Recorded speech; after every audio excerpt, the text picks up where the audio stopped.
Bienvenidos a Gimel, el programa de radio que te habla de la Biblia a través de la Biblia misma y no de teorías humanas.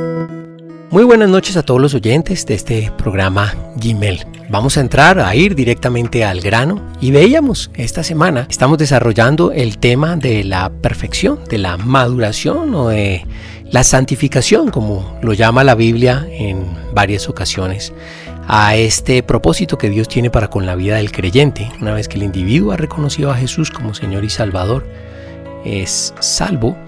Pero el propósito de Dios, vimos, no es que se quede simplemente allí, sino que comience ese proceso de perfeccionamiento, de madurez, de santificación, al que es llamado todo creyente. Y veíamos que la forma, la metodología que usa Dios para conducir al creyente a través de este proceso son los problemas, son las dificultades. El acomodarse a la comodidad es el principal impedimento a este desarrollo. Veíamos que la carta a Santiago pues nos desarrollaba con algo de detalle este procedimiento, ¿no?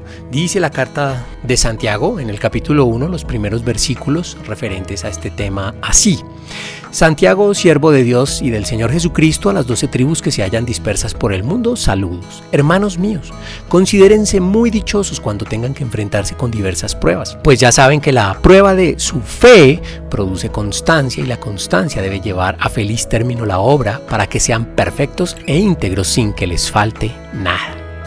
Vemos entonces que Santiago allí nos dice, por supuesto, que el propósito de Dios con la vida del creyente es que sean perfectos e íntegros sin que les falte nada, y que la metodología que Dios usa son las pruebas. Vimos que tenemos básicamente la posibilidad de elegir entre dos grandes opciones: el ser obediente a Dios o el ser desobediente a Dios. Esto realmente, tal como lo plantea aquí Santiago, es una prueba a nuestra fe. La Biblia nos revela que cualquier acto de obediencia o de desobediencia, en el fondo, simplemente revela lo que tenemos en el corazón respecto de en quién o en qué confiamos. Por eso el llamado de Dios en la Biblia, una y otra vez, es a que confiemos en Él. Está en muchos versículos, algunos poéticos lo expresan de esta manera. El Salmo 37:3 dice: confía en el Señor y haz el bien, establécete en la tierra y mantente fiel. El Salmo capítulo 4, verso 5 dice: ofrezcan sacrificios de justicia y confíen en el Señor. El profeta Jeremías en el capítulo 17, verso 7, es incluso redundante, podríamos decirlo así, cuando dice: bendito el hombre que confía en el Señor y pone su confianza en Él. De manera que, qué importante es que el individuo coloque su confianza en Dios, en Jesús, en tomar el camino de la obediencia. Eso es lo que nos dice la carta de Santiago. En el momento en que se nos presenta alguna dificultad, tenemos estas dos grandes opciones: obedecer a Dios o desobedecerlo. Para Dios, y así lo revela la Escritura, Dios no gusta de las aguas tibias, es decir, la obediencia a medias es considerada por Dios como una desobediencia.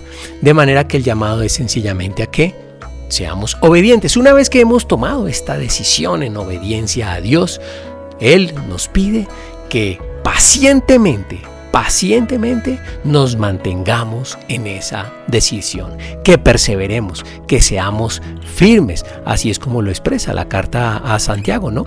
Cuando allí leemos: y la constancia debe llevar a feliz término la obra, para que sean perfectos e íntegros sin que les falte nada.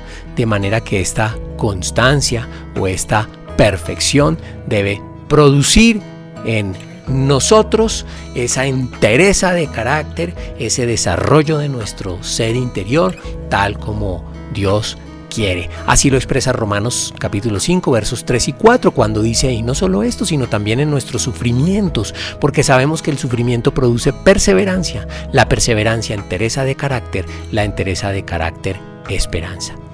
Bueno, que sea también un motivo de reflexión el hecho de atravesar por estos problemas en obediencia a Dios y perseverar en esta decisión que hemos tomado es el camino que conduce al desarrollo y al perfeccionamiento de nuestro ser interior. Muy buenas noches a todos.